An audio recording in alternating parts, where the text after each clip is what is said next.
Grooming environment. There are a few steps we need to double check and prepare for. So let's take a look what we need to deal with before we would actually get our doodles and go ahead with the brush. We need to eliminate distractions as much as possible. The more important when it's even more important when we are dealing with a beginner doggy or when we are beginners or both. So, for example, sounds, smells, movements need to be eliminated as much as possible. No kids, doggies, other people running around or walking around.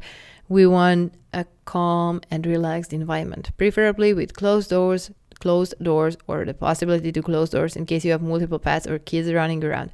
Because whenever you have kiddos around or other doggies, it's going to be infinitely trickier to keep your doodle still because they want to go and play with them. Smells. You keep the good smells, the treats, the moist training treats, or baked chicken or cooked chicken, or whatever your doggy likes close by so you can distract your doggy and it can work for you. Movements or toys, actually smells and toys will be awesome. Movements.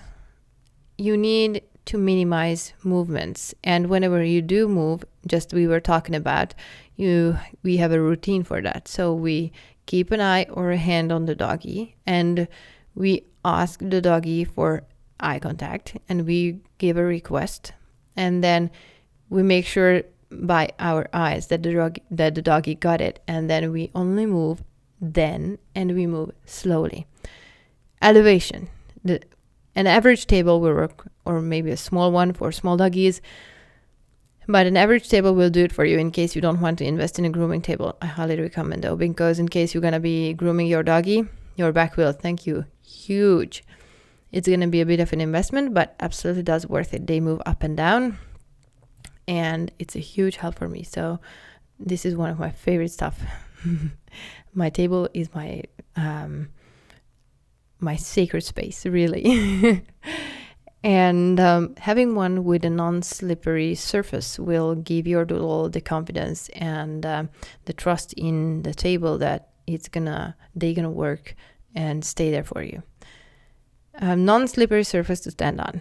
For example, bathtub mats can be a backup plan in case you want to go the DIY way.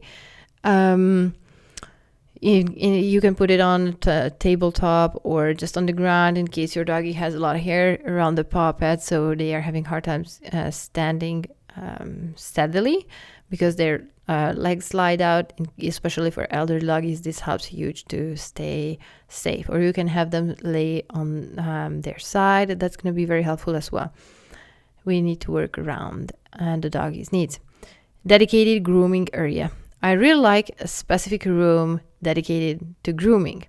Now, it does not have to be a grooming room and you never walk in ever, but for grooming. But in case you have a nice and open space, so you can lay down with your dog or have them stand on a table, whatever you two are comfortable with, will work amazingly, because in case you go in there all the time for grooming, the doggy will connect that, okay, it's grooming time. So I'm going to do what I usually do, sit, stand, lay there, whatever they like. And then they're going to turn into grooming mode just by walking in the room. That's why I really like dedicated rooms, because it will help your doodle to turn into grooming mode and into that working mode.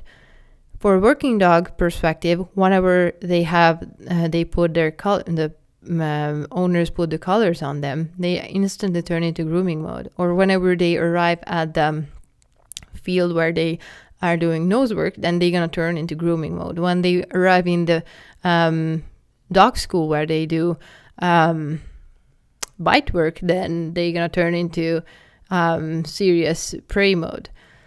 So, and protection, the protection part of their brain will start to work, and then they're going to be very effective with that.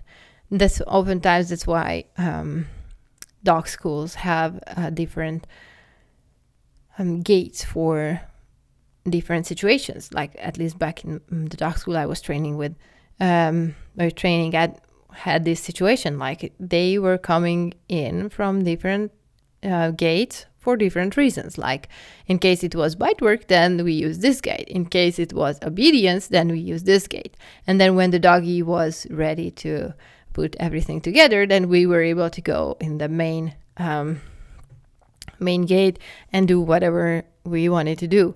But they absolutely turn on just by seeing a helper or a decoy or a toy or food, and they're gonna turn into either grooming mode or bite work or obedience mode. So we really need to keep the location in mind whenever we are trying to keep our doodle still. So in case you have a location dedicated to grooming, that's going to benefit you big time.